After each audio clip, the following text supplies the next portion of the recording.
আজকে আমরা খুব সুন্দর একটি গ্র্যান্ড ওপেনিং এ এসেছি এবং আমরা স্পেশালি আজকে কাতান শাড়ির মেলাতে এসেছি।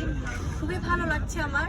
আর এখানে তো আছেই সবাই, আজকে আমাদের আপু আছে এখানকার ওনার নিঝুম আপু, অনেক অনেক ভালোবাসা আপু, কারণ আপনি আপনার উদ্যোগে এভাবে এত বড় একটা মেলা আসলে পরিচালনা করা, এটা it's not a matter of joke. ভীষণ ভালো লাগছে। আর আমি বরাবরই নারী উদ্যোক্তাদের জন্য আমার আলাদা একটা ভালোবাসা কাজ করে, কারণ নারীরা এভাবে এগিয়ে যাবে সেই শুভকামনা আমি সবসময় জানাই। এবং আমি আমার যথাসাধ্য চেষ্টা করি নারী উদ্যোক্তাদের, যারা আমাদের এই আপুরা আছেন, যারা দিনরাত পরিশ্রম করছেন, তাদের পাশে থাকে। নারীরা তাদের পরিশ্রম দিয়ে আপু যেভাবে, এটা কারণ হয় কি, একটি প্রতিষ্ঠান বা একটি মেলা যেটাই আমরা স্টাবলিশ করতে চাই না কেন, এটা কিন্তু আসলে একদিনে হয় না। প্রচুর পরিশ্রম, ত্যাগ, তিতিক্ষা সবকিছু দরকার হয়।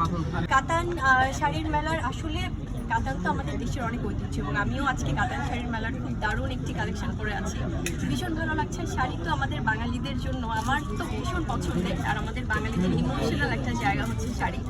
ভীষণ ভালো লাগে ভাইয়া শাড়ি পরতে, কারণ আমার কাছে, আমি বরাবরই আপনারা দেখেছেন যে স্পেশালি আমার খুব ফ্রিকোয়েন্টলি কিন্তু শাড়ি পরা হয়, সেটা সুতির শাড়ি হোক, সেটা কাতান শাড়ি হোক, সেটা জামদানি হোক, আমার বরাবরই পছন্দের তালিকায় থাকে। এবং আমার পার্সোনালি খুব পছন্দের পোশাক হচ্ছে শাড়ি। আমাদের এখানে কিন্তু অলরেডি কাতান শাড়ির মেলাতে 80% আপ টু 80% আসলে ডিসকাউন্ট চলছে আমার সকল সুন্দরী নারীদের জন্য, আপুদের জন্য, বোনদের জন্য এবং ভাইদের জন্য, কারণ ভাইরা তো বউদের জন্য কিনবে, তাই না? গার্লফ্রেন্ডের জন্য, বউদের জন্য, বোনদের জন্য, মায়ের জন্য কিনবে। সো সবার জন্য আসলে আপ টু 80% ডিসকাউন্ট চলছে। সবসময় তো এরকম উপহার তো পারিবারিকভাবে হয়েই থাকে, সেটা আসলে বলার অপেক্ষা থাকে না।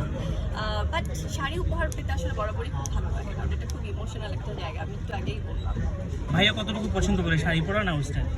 ভীষণ ভীষণ খুবই পছন্দ করে, খুবই, মানে উনি তো অনেক বেশি চুজি। আপনারা দেখেছেন যে উনি কাপড়ের ক্ষেত্রে এবং ফ্যাশনের ক্ষেত্রে অনেক বেশি ফ্যাশন সচেতন, অনেক স্টাইলিশ একজন হিরো।